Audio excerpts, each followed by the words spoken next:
Good evening. Hundreds of farmers blockaded a milk plant in Somerset last night in a demonstration about falling prices. They say reductions in the money they get paid for every litre of milk they produce mean they're now selling it for less than it cost them to make it. Our reporter Andrew Plant was there.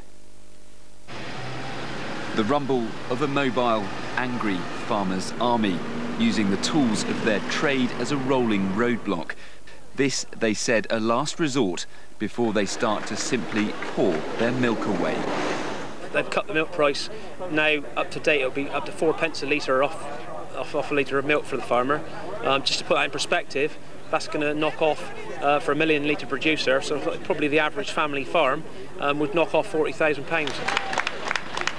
There's at least 200 farmers here, and they've turned up with their tractors as well. They say it's been the worst summer any of them can remember, and the extra squeeze on milk prices is going to put some of them out of business. For years, fresh milk meant doorstep deliveries. Now only 5% arrives this way, the rest is brought here. And supermarkets can afford thin profits on popular products, meaning milk processors have to cut their costs, and farmers are the end of that food chain, now really feeling the squeeze. The 4 leading dairy processors announced cuts of between 1.65 and 2p per litre.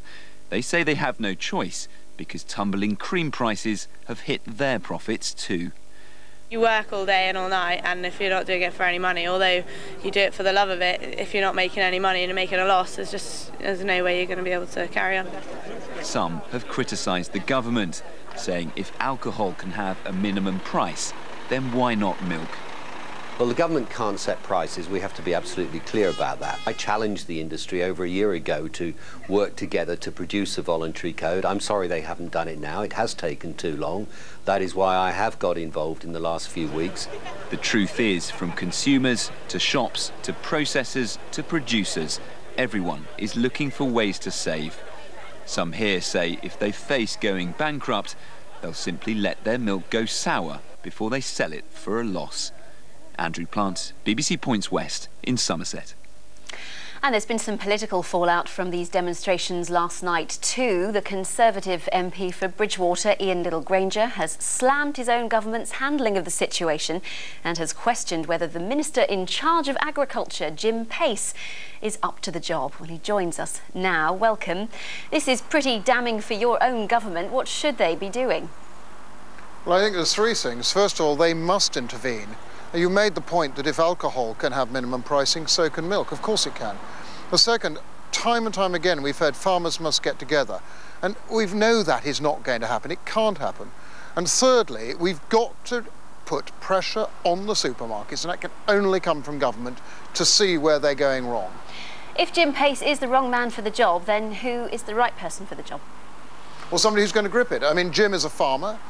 I've had numerous meetings with him over this, along with many other MPs, including my neighbour Neil Parish, to demand action. And what we're seeing is this continuing drift where the farmers are being left cut out of the loop, and they're sort of being thrown scraps to say, right, you can do this if you get together. We've heard all this before too many times. Well, he does say the government can't intervene on the matter of prices, and he's pretty set on that. He's also talking about help for farmers for these cooperatives. Isn't this enough?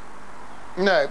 Cooperatives were turned down many years ago. Farming cooperatives, in fact, not this government, previous governments have said, no, stick as you are. This is why we had the Milk Marketing Board many years ago to set all this. And I don't think this is the answer at all. The answer is that the government needs to step in before, as the previous reporter said, farmers go out of business. And I've also got to look after the workforce at Wiseman's. If they start buying milk from overseas, they'll produce it overseas. Then I lose jobs at Wiseman and potentially Yeo Valley. OK, for now, Ian Littlegranger, thanks very much for joining us. Thank you very much.